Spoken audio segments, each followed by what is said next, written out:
শূন্য মোর ভোট বাক্স, ফিরে আয়, আয় তোরা দল বেঁধে, যাস না তোরা রামের ঘরে, আছি মোরা মার্ক্সবাদী, একবার ফিরে তাকা, মোদের ঘর যে এক্কেবারে ফাঁকা। এটাই কি এখন যে কোনো সিপিএম নেতা কর্মীর দিনরাতের প্রার্থনা? সেই প্রবীণ সিটু তথা সিপিএম নেতা, রাজ্যসভার প্রাক্তন সাংসদ সামাজিক মাধ্যমে দিনরাত পোস্ট করে যাচ্ছেন সেই প্রাচীন চিন্তাধারা। সিপিএম এখন যে কোনো খড়কুটো পেলেই আঁকড়ে ধরে শূন্য ঘুচাতে চাইছে। শিল্পনগরী দুর্গাপুর এখন শিল্পের শ্মশানভূমি, দূষণ নগরী।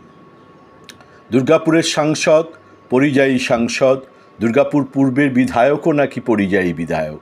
এই পরিযায়ী বিধায়ক ও পরিযায়ী সাংসদ নামকরণ করেছেন দুর্গাপুর নগর নিগমের প্রাক্তন মেয়র দিলীপ অগস্তি। তিনিও জোড়াফুলের ঘরের সাংসদ ও এক বিধায়ক জোড়াফুলের ঘরের, দুর্গাপুর পশ্চিমের বিধায়ক গেরুয়া শিবিরের।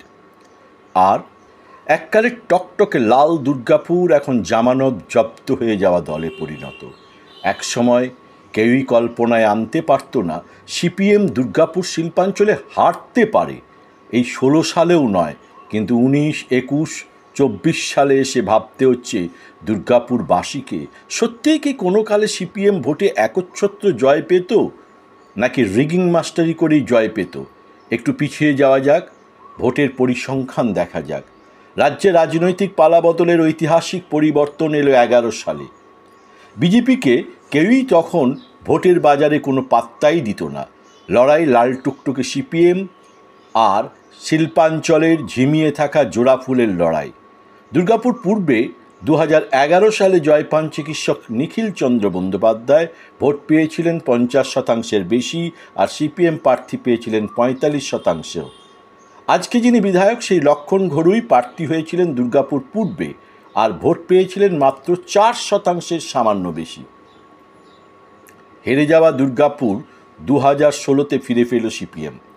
পূর্বে জয় পেল সিপিএম, তবে ভোট এলো 44% বেশি, কিন্তু বিজেপি 4% থেকে বেড়ে হলো 12% বেশি।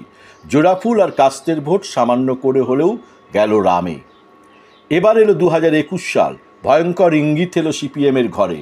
তবে 19-এ জব্বর ধাক্কা খেয়েছিল সিপিএম, তবে সেটা লোকসভা ভোট ছিল বলে অনেকে ভেবেছিল হতেও পারে অঘটন।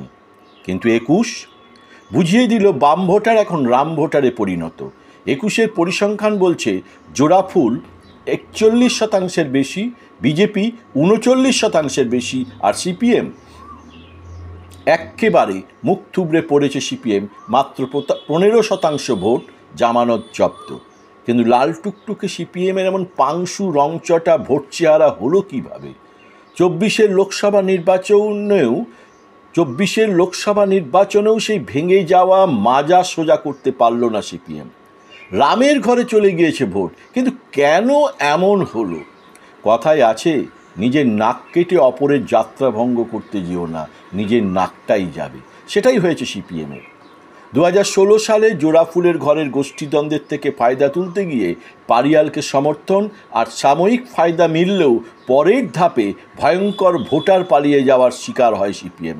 বিশ্বনাথ পারিয়াল ক্ষমতার পিছনে দৌড়ায়, এটাই তার চিরকালের স্বভাব। ফলে পারিয়াল আবার নিজের ডেরায়, কিন্তু ভোটারেরা আর বিশ্বাস করতে পারল না সিপিএম কংগ্রেস জোটকে। গেরুয়া শিবিরকেই বেছে নিল ভোটের বন্ধু হিসাবে তৃণমূলের বিরুদ্ধে। এদিকে এই মুহূর্তে দুর্গাপুর শিল্পাঞ্চলে সিপিএম বেশ মিইয়ে যাওয়া মুড়ি। দাপুটে নেতা পঙ্কজ রায় সরকারকে হারিয়ে সিপিএম এখন আন্দোলনহীন, সঙ্গে আছে বংশগোপালের কুকীর্তি। সিটু এখন ঝিমিয়ে গিয়েছে। শ্রমিক শ্রেণী মুখ ঘুরিয়ে নিয়েছে, নেই কোনো মুখ যে লড়াকু পঙ্কজের বিকল্প হবে। 26-এর লড়াই আর 11 মাস পরেই কি হবে? শিল্পাঞ্চলে আবার জামানত জব্দ হবে সিপিএমের চর্চায় কিন্তু চায়ের দোকান। সিপিএম অবশ্য আশা রাখছে, স্বপ্ন দেখছে। তাদের কথায় হয়তো এবার ভোটারের মন বদল হবে, আর নয় অন্য ঘরে, এবার ফিরবে কাস্তে হাতুড়ির ঘরেই। দেখা যাক, সময় বলবে।